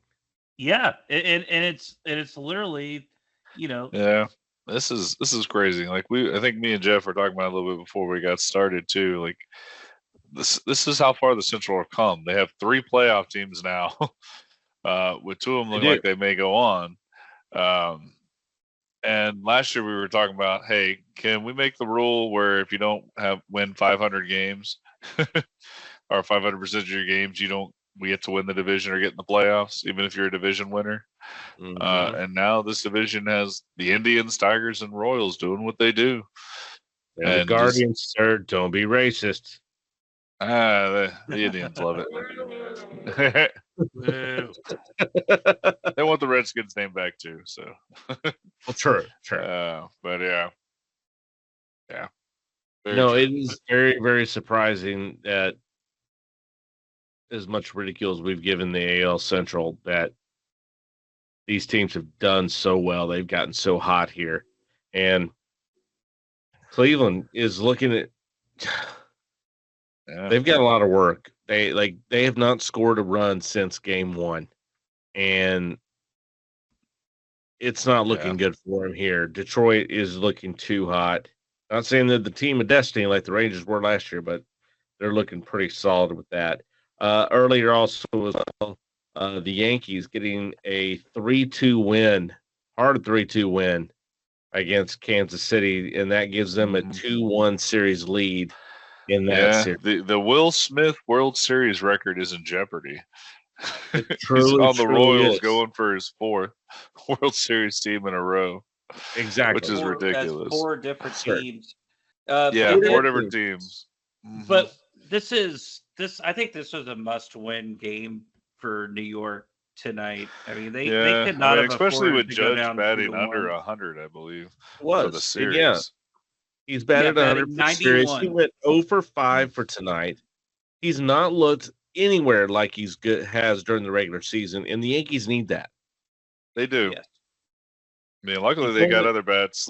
Stanton with that major home run coming in the 8th inning. Stanton did, seal it. Can't guarantee Giancarlo Stanton's going to do anything for you anymore. Oh no, you have to get the home run in certain spots like he did there. You don't need. That's not what you need to be banking on. You need to be banking on Aaron Judge doing what he does. You need to be betting on Juan Soto doing what he does. Those are the 2 guys that brought you in here. They're the ones that need to be leading you in this, and they're not right now. But they're still winning. If those 2 guys would be on top of what they've been doing all season long, then they would have already swept the Royals. The Royals wouldn't have had a chance. And I'm saying that even with Bobby Witt Jr. and Salvador Perez, the Royals have a good team. They have a good team. But if Soto and Judge were doing what they've done all season, they wouldn't have been able to compete with them. They're that good. But the fact is, they're not. They're underperforming, whether that's pitching done by the Royals or just they're having a postseason drought. I don't know which one it is. But Bobby Witt helped him out in last game, but he did, and he was on third base, with in the 8th inning while the Yankees were up 3-2, was unable to get across the bag and tie Right. this game up. So And also, as Garrett badly Cole as they've played, the Yankees are still leading this series, still the best team in the American League. And yeah. you're able And, to do that with your two best players playing defensively. If you're the Yankees and someone told you that, yeah, your only path that or the only teams that are preventing you from going to the World Series, they're all for the AL Central. They'll laugh their ass off, and rightfully so. And so, if the Yankees can't get it done this year with this squad, I don't know when the hell they're going to get it done. But Garrett Cole goes tomorrow night. He really struggled in Game 1, and Garrett Cole needs to be Cy Young Garrett Cole, and they need to close out this series tomorrow. I don't care if the game's in KC. You don't want this going to a Game 5. No. You don't. I don't care if you have that game in New York. You want to end this series right now with your Cy Young winner. Garrett Cole. You done with it. Move on. Yes. Mm-hmm. Absolutely. Yep. And I mean, it's borderline must-win game for the Yankees. But then moving on to the NL, one thing that I do want to touch upon before we get to the series that just ended today was the Brewers appeared to have won the wild card series against the Mets, but then Pete Alonso hits a 3-run homer, and then those orange towels were typically waving. surefire Devin Williams just completely blew the game, and that was it for the Brewers. And then the Mets rode that momentum, and when Francisco Lindor with the grand slam today to close out the series. They donkey punched the Phillies. Yes, they did. The Phillies. Yeah, I mean, Phillies look like they might be the best team or second best team at least whatsoever. But they showed no fight whatsoever, just like last season, where they came hot into the playoffs and then came into the playoffs and did absolutely nothing. Nothing. And this is why I think the Phillies manager, Rob Thompson, is going to get fired. Absolutely. There's no reason he should keep his job. 2 seasons in a row. Especially when you're an interim going in. And not only did you lose, but you got embarrassed 2 years in a row in the divisional round after being one of the top teams all season long. There is no excuse for this. If he still has his job next season, he has something on the ownership. Because this is absolutely ridiculous. There's no reason he should still have his position. And that's the problem I have in this series. It's like, not only did you lose in 4, these games weren't even close. Other than the game that you won, you got your ass kicked in every single one. And honestly, this 4-1 game tonight, the Mets, they traded probably a dozen runners on base. They should have won this game 8 or 9-1. Easily. And I mean, the Phillies just didn't show up. And again, it's 2 years in a row. And it gets beatable teams. Arizona, are you kidding me? And then now the Mets, who just snuck in. So, well, we got to thank them for letting Arizona through. Yeah, right. Exactly. And so, thank you for doing that. But I mean, if I'm a Phillies fan, Phillies heartache continues. They're the first ones to punch the Champion League series, and they're a 6th seed. It looks like a team, just like that. Yeah. Could you guys imagine a New York Mets, Detroit Tigers 6th seed, both sides World Series? Yeah, that's crazy. I think we might see another Subway Series before that. I think we could, but I mean, I still think that could be something that would be watched. Like, I would still watch that series. Oh yeah, for sure. Yeah, I mean, it'd be fascinating. For Just be Master like, for this is Major League nuts. Baseball, that's not good. Like, I still think it would get better ratings, even though I'm a Ranger fan, than the Rangers Diamondbacks did last year. Yeah, That would because you have a still New get York team better ratings. still. You'd have a New York team in it, and you have a Detroit team. Yeah, Detroit's a fairly big market. I mean, Arizona and the Rangers, Arizona's even not a though big market. I mean, it's weird with the Rangers. It's just like, yeah, Dallas is a top 5 market, but like people follow the Rangers around here unless if they're super good, like they were last year, like lower market Mhm. team. Well, I think that's more Bali's doing right now than it is. I think that's the Bali's effect right now, just because That is nobody true, can see but him. as of today, the Rangers have ended their partnership with Bali. Yes, and they're looking at doing something like Victory app with Stars And are I doing hope this they year. do something like that, which I need to get the Victory app downloaded because I want to be able to watch my teams up here. And you get to see the Stars now on the Victory. Right. Yep. I plan on downloading that and watching the Stars. That season's starting up here very, very soon. Tomorrow against the Preds. Yes, very, very Yep. soon. Today, the Rangers waxed the Penguins 6-0. And the Well, Penguins before are we get off topic on old and NHL, though, let's finish with our last series of the MLB. Very true. Yes. very true.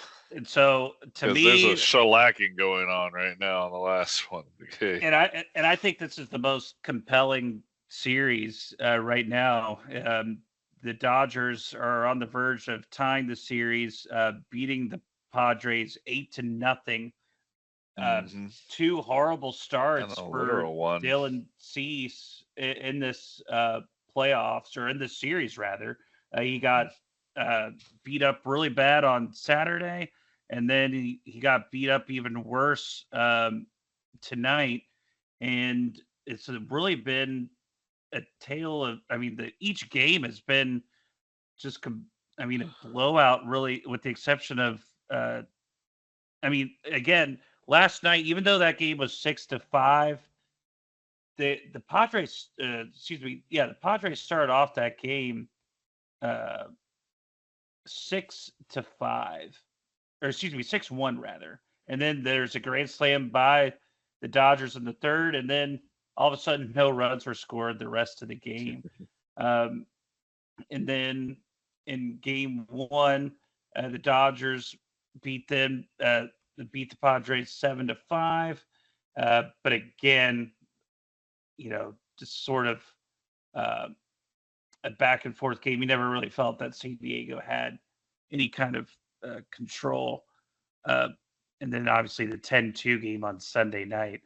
But I don't have any idea what to expect, and it just sucks that a series like this that is so competitive will have to end in 5 games, and they'll end on Friday night. And again, as I said it last week, I feel like the winner of this series will, have no problem, especially with the Mets. And I didn't think they'd have a problem with the Phillies either.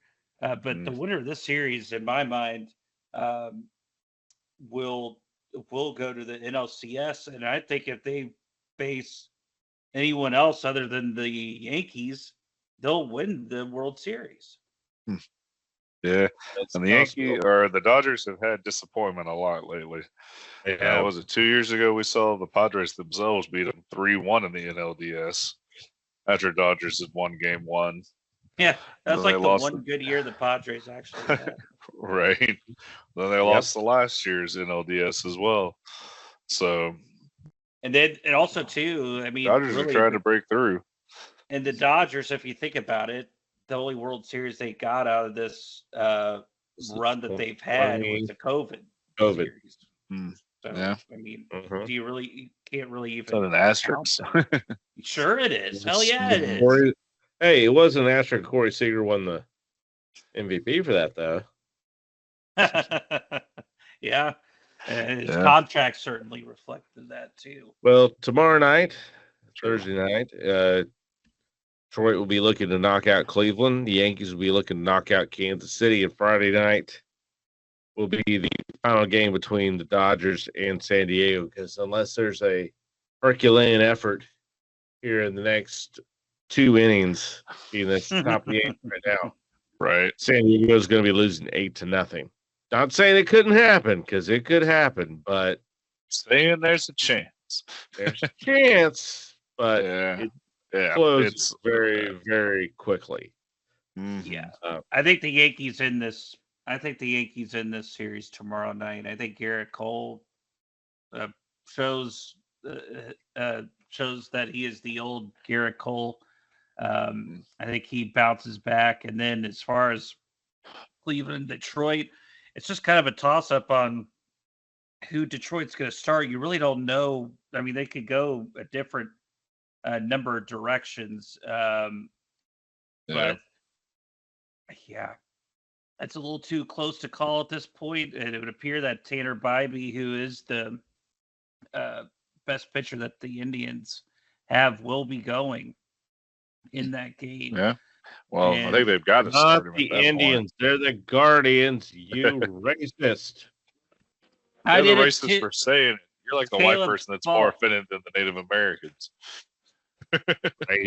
I know. I have to play that shtick right now because I'm the moderator. Sure. Also, another thing was crazy about that game too. I For the honestly don't Tigers. care. They'll still the Cleveland Indians to me. I have a. No. I gave my son. I found looking through a bunch of old, just a little side story, but old stuff. Back from when I was a kid. I found a ruler I had that had all the American League teams on it at the time, and it has the Cleveland Nice. Indians. He'll go through on that ruler. He'll look at it and go, "Okay, here's Texas Rangers. Here's Boston Red Sox." And here's the Cleveland Indians, but really they're the Cleveland Guardians now. And then, Yeah. I Is was it like, the Chief what? Wahoo on there? yeah, so that's Chief Wahoo on it. It There does. you I'll go. have to remember to bring it down for the next broadcast. There you go. Well, the next podcast is so I mean, it's a podcast, so you guys aren't gonna be able to see us, but I can at least show it to you guys. So. Right. What's crazy about that game 2 for Detroit is that they got that home run off the unhittable Clase, and but they deserve to win that Sounds game French. because no, well, he was the former Ranger that was traded for 1 inning of Corey Kluber. That's the reason why I'm bringing that up. Ah. But the thing is, yeah, the Tigers definitely deserve to win that game too. But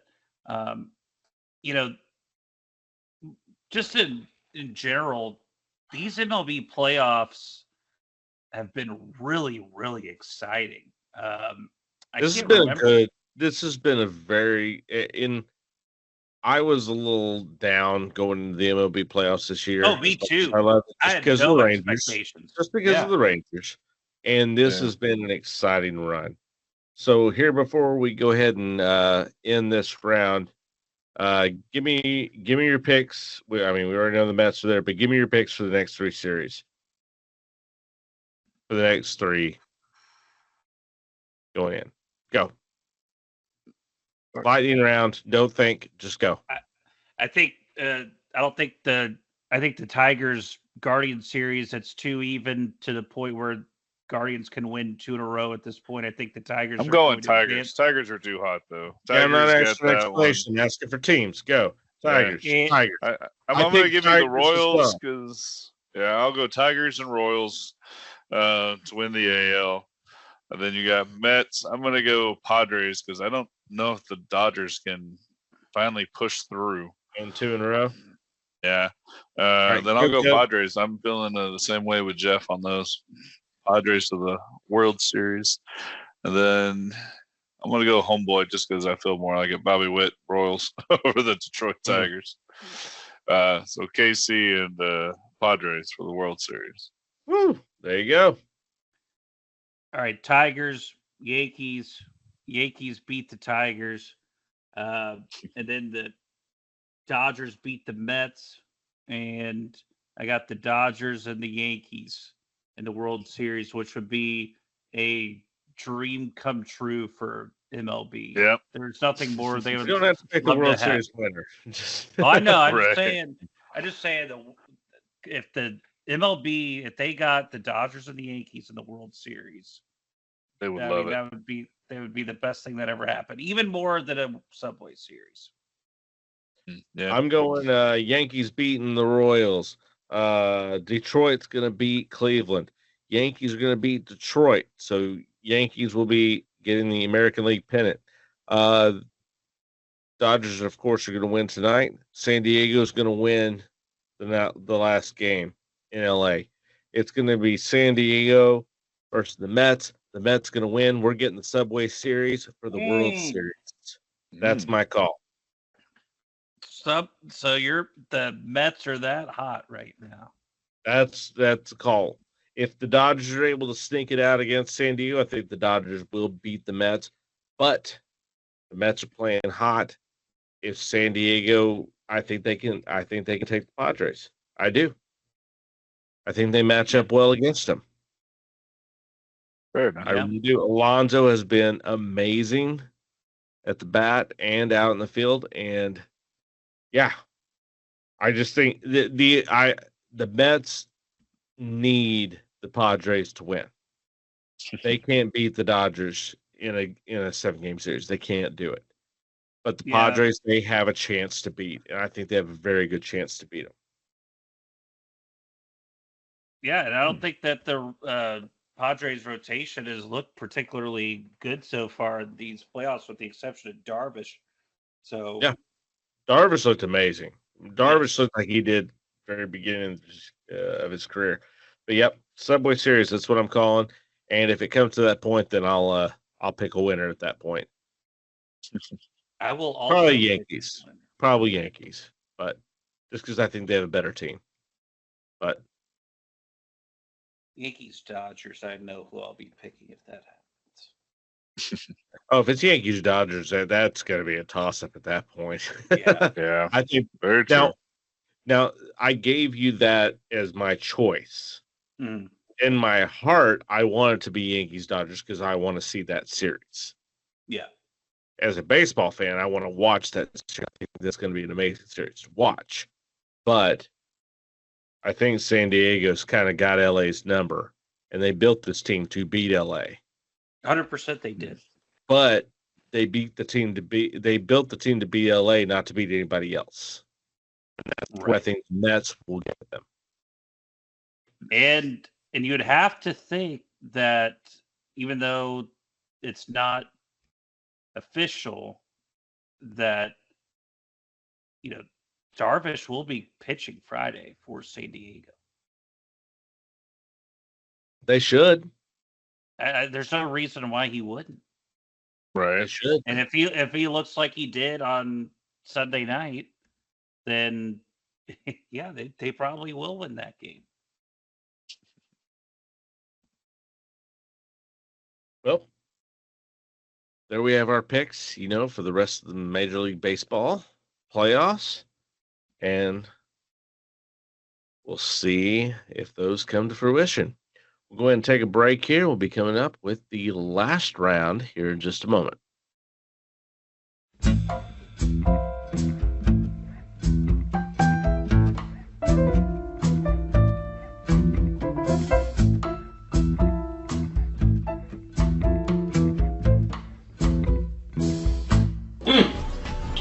That's good.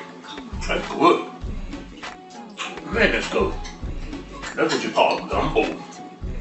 Poor man gumbo. And welcome back from the break, as we're now ready for the last round of the night. It is the Sports Gumbo. We're able to throw in all of the different sports stories and topics and tidbits that we have not been able to put into the earlier segments. And I know someone is ready to throw the first ingredient in. That's Jeff. Jeffy, go for it. You want to throw this one in. You want to get this underway. You're starting the roux. Get it going. I will get it going. I'm going to steal one of your talking points this week. I'm going to go straight into the EPL. There's some interesting games this weekend. Arsenal off to a slow start against Southampton, but then midway through, they started slow, but they finished strong. Okay. I was about to say they finished very strong, but it took them 60 minutes roughly to get that first goal, and then they got another goal from Martinelli, and then Saka just for That style points to win 3-1. to me, that reminded They me a lot struggled of a little last bit, season of start slow, and then once you got that first goal, once that first goal happened, it was bam, bam, bam. That's how they ended the season last season. So no, I wasn't too worried about it. They were just played a little down, but once they got that first goal in, they were good after that. And they're And down tied with Manchester City, 17 points, just 1 point behind Liverpool, who's leading the table right now at 18 points. So Thought this Yeah, was I'm not- Jeff's segment. not good. no, I'll let the You longtime No, Arsenal I just fan. talked about my team. I talked about my team. I'll let the the teams you didn't lifetime. talk about. I'll let the lifetime Arsenal fan go ahead. Hey, I'm- we've been a long suffering it's long suffering here. Oh yes, long long suffering Arsenal suffering. fan. Yep, long suffering. But let's see. Aston Villa, Man United. That was arguably the game of the week. That was That would be a good 0-0 match. That was a 0-0 tie. And again, look, I'm not going to get on Aston Villa too much for just getting a tie, but it's kind of one of those games if you're Aston Villa and you want to try and secure a spot to the UEFA Champions League and want to be at that elite level in the English Premier League, it's kind of a game that you would like to have to have won as opposed to just simply get a draw. But on the Agreed. They need to if they want to be up in that level of Man City, Liverpool, Arsenal, they were right below them. They were in fourth most of the year last year, and you've got to win these games to prove that you're up in that level with the rest of these other clubs. And Man United has just had an awful season too. I don't know what They have. their issue is, but they have some That's why it serious pissed me off problems. to tie with them. Right, that's what I'm saying. That pissed Like- me off so much, even more now, just by showing the way that they've been played since then. With Newcastle coming and tying them last week. Exactly. And then even though they lost, I wanted to give a shout out to Fulham. They played a solid game against Man City on Saturday, and Fulham has turned into one of the surprises in the EPL this year. And I mean, Fulham used to be a team that, back in the day that was around this 8 or 9 spot in the English Premier League. Then it got to the point of relegation, and now they're back to a top level again. And it was good just to see them, even though they lost to Man City, just to see them play well again, and just to see them. That all comes down to my wife's Uncle Mike, who is now, just like me, a long-standing fan of Fulham. Oh, I did not know He's that. a long-standing Fulham fan, just like I'm a long-standing Arsenal fan, like many, many years. So is he for Fulham, and that's what's really turned it around. Is he's just really, throwing his support harder and harder behind Fulham. That's really helped him. So yeah, that's the reason. That is the exact reason why Fulham has done what they've done this year so far. Just wanted to put that out.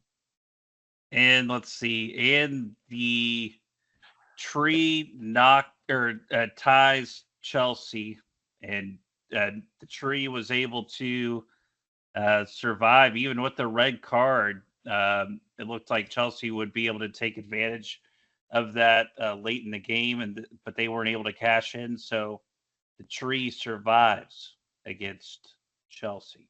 So Old Forest. yes, Nottingham Forest for those that don't know who the Tree is. So. And that's all I had for the EPL. And actually, let's see. One last thing. Tottenham continues to be in a free fall, losing to Brighton. Brighton somehow is 6th in the EPL now. That's Tottenham. I don't know what to say. I mean, just a collapse just a disaster for Tottenham. Makes me happy. Yes, Arsenal's rival. I have nothing good to say about Tottenham. Yeah. So the free fall continues for Tottenham. And now I'm done with the EPL. That's all I got. There we go. There All you right, go. Caleb, go ahead and get your Yes. go ahead and throw in And, some peppers and some onions here to the I need to gumbo. I need to give the shout out to King Henry, joining the 10,000 yard club. He is now the 32nd running back to do that, which kind of surprises me that there's that many. But he is there at 10,074 yards now after this game. And the crazy thing is he's about 1,000 yards ahead of Ezekiel Elliott, the starting running back for the Cowboys at 9,002. Ezekiel Derrick Elliott is not Henry. the starting core running back for the Cowboys. He's the backup running back for the Cowboys. Thank you. Excuse me. Yeah. Excuse me. Well, Derrick Yeah, Henry just wanna make has sure it's congratulations correct. for getting to 10,000 yards and currently sitting 31st in the overall rushing yards. So hopefully many more yards to come. Hopefully another 2,000 this year, and we can put him up around 16 or 17. Yeah, just assume 2,000. Okay. Just Can't 2,000. claim Just a too smidge. many of these records that he did when he did most of his running for the Titans. Come on, you can be Yes, happy whatever. about it, be happy for him, but you can't sit there and pound your chest about it. Yeah, as I'm far as not I'm saying- concerned, yeah, Jamal yeah. Lewis has the rushing records for the Ravens, not Derrick Henry. Very true. Yes, this is true. But congrats to King Henry though for 10,000. Good for him. All right. What I've got is NBA season's coming up here soon, October 22nd, start of the NBA season. However, the Mavericks will be starting the first 3 months without my boy, Dante Exum, the one I've been pulling for, and you guys said I was stupid for rooting and watch out for Yep. this guy, and I made you eat crow because of it. Hey, he had an all right year. Where is it? It wasn't Crow. It was just an all right There's year. crow. Now we got No, Klay he- Thompson who will You take ate the his crow position. because you said I was dumb about talking about Dante Exum. Well, I definitely didn't anticipate him having the impact that that he had, and yeah, the only thing that Crawfish is bag. going, the only thing, the only thing that is going to be interesting is it's kind of, I mean, for lack of a better phrase, I'll say good timing in the sense that you have Spencer Dinwiddie back. That's exactly what I was about to say, is that you brought Spencer Dinwiddie back to help fulfill that role. So you don't have a huge drop down. You have a guy that worked in this system and worked with Luka. Right. And maybe you'll give Jaden Hardy some minutes. Maybe. Finally. I don't know. I don't know what it's going to take for Jaden Hardy to get minutes. Maybe he needs to go to a P. Diddy party. I don't know. Don't do that to Jaden Hardy. I'm not. I'm just saying that's the way apparently you succeed. Ask LeBron James. I'm not going to any free Allegedly. Yeah, that's. Hope that didn't get us canceled. But yeah, no, Jaden Hardy needs some more time, of course. But I mean, we've got till the 22nd. We know Exum's going to be out 3 months with a right wrist surgery. Yeah. And as the Mavericks are looking to defend their Western Conference championship and actually try to push for a ring this year. Yeah, and also too, they did pick up Quentin Grimes. Yes, season, who's definitely someone that at the very least may not necessarily score, but someone that can play defense. So I think the Mavs, even though it sucks losing a solid role player like Exum, and who's definitely exceeded expectations, but unlike Mavs teams in the past, I feel like they're prepared to deal with it. They're prepared to go with it, and it's only 3 months. It's not like the year they won the championship where they lost Karan Butler, like right in the middle of the seat, like right at the Yeah, season for the where rest of you're the like, year. oh shit, this is done. Mm-hmm. I remember saying that. Yeah, every Mavs fan, and everyone who was following the Mavs when Karan Butler went down, it's just like, oh, that was fun. The season's over. Yep. No one guessed it. Not saying they're going to win it this year, but I mean they've got a lot to deal with. You still have Joker in his prime. They're in Denver. Mm-hmm. Got Ja Morant and Memphis.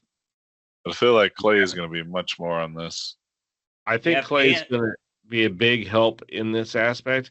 I wasn't forgetting about Ant. I was about to get to him. Okay. Got Ant in Minnesota. Don't forget about Julius Randle now too. Yes. And DiVincenzo. Man, we're just bringing everybody. We depleted the Knicks. Knicks may not even make the playoffs. Yep.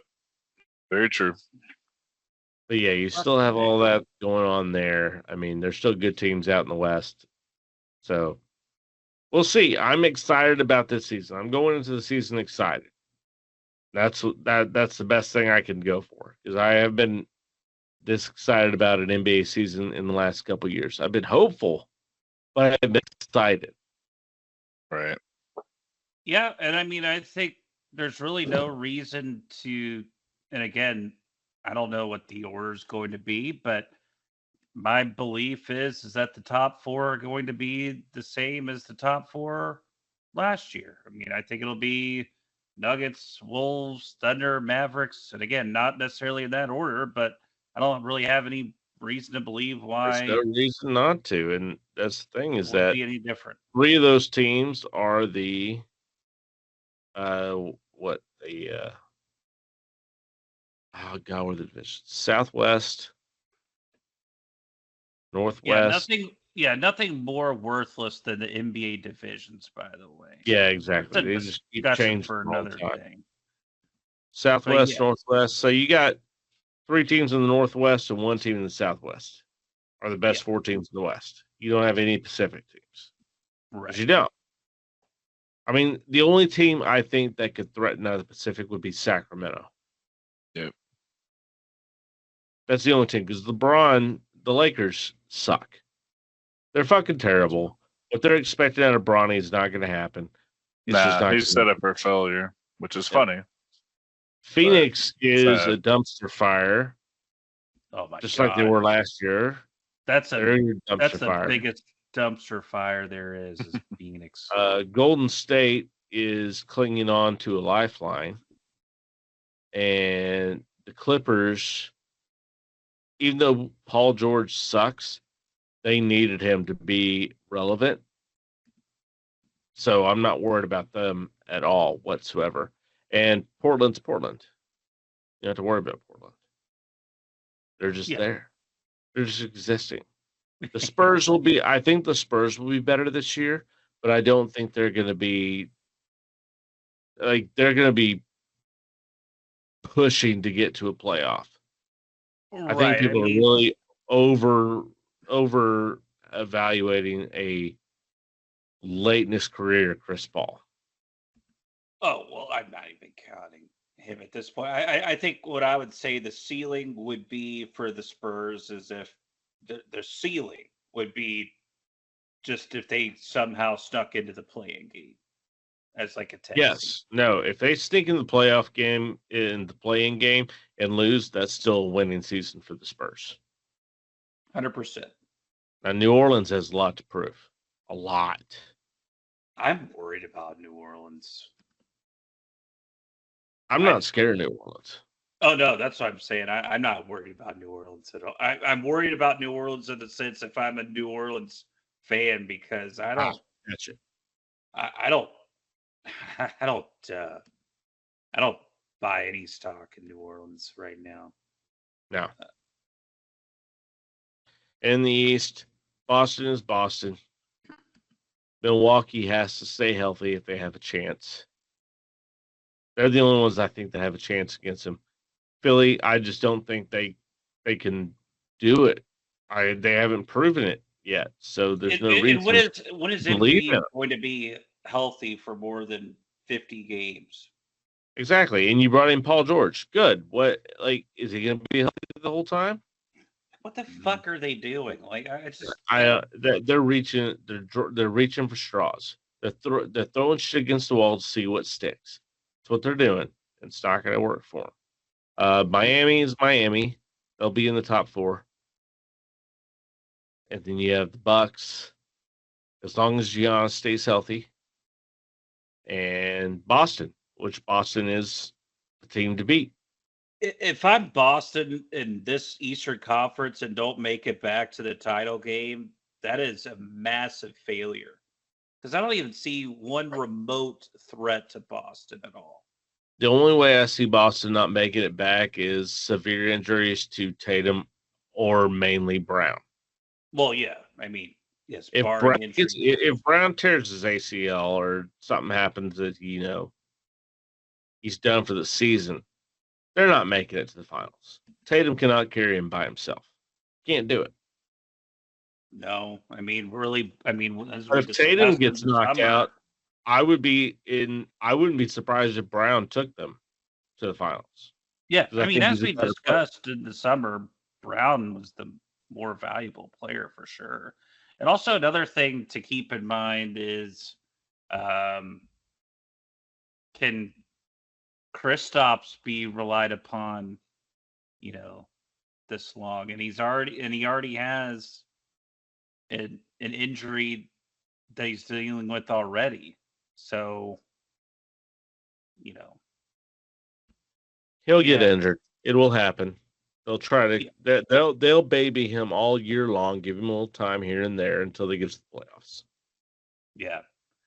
But also too, let us not forget about Drew Holiday either. I mean, that dude is unfucking believable. I mean, I love watching He really him. reinvigorated his career Yes. after going to the Bucks. Yeah. Absolutely. But we'll see with the season getting started underway. Of course, the NHL season's getting started underway as well, with the Penguins getting blasted 6-0 by the Rangers. No surprise there. Rangers, one of the favorites to the Stanley Cup. Stars getting underway against the Predators tomorrow. Look for the Victory app. I'll be looking forward as well. Hopefully, I get it up here. That way, you can see all the Stars games getting streamed. And hopefully, the also Rangers too, do the same thing.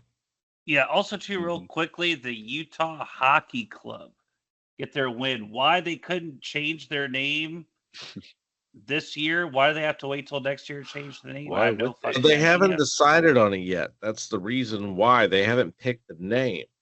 Which Even though we they did the fucking vote back like 8 months ago. They need to be And the then- Storm and Mormons.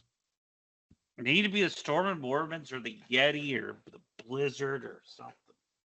My wife's cousin put in our man chat that they need to be the pedophiles. I would have said polygamous. Oh yeah, I think no. Oh yeah, it was the polygamists. That's what they need to be, not the pedophiles. Sorry, Mormons, the polygamists. I agree with the Yetis. It needs to be the Yetis, in my opinion. The Yetis would be the best. Yeah. But yes. wouldn't be Yeti. against Storm and Mormons. Whatever it is, not the Utah Hockey Club. That's the stupidest fucking name I've ever heard. Well, I mean, it's run a season with it. Go. Hey, excuse me. Washington was the football team, and they probably should have stayed it with the Commander's name they took. It should have just been the Washington football team. Yeah, but whatever. Washington football team. It's like what Troy Aikman said. It's like a dog running around with a cone on its helmet. Exactly. But then not having a name. Exactly. Well, I'm excited with hockey season coming up, NBA season coming up. We're right in the middle of football season, NCAA. We've got the Major League Baseball playoffs. I mean, there's a lot going on right now. We're really enjoying getting to talk with this. Please follow us on all of our social media outlets. And let us know what else you'd like for us to talk about. We've got a lot going on, but we're always happy to talk about whatever our fans want to hear. So please reach out to us. And I'd like to thank everyone for joining us here this evening. For Caleb Gilbert, for Jeff Amos, it's Chris Porter. We'd like to thank you, and we'll see you all on the next round. Cheers.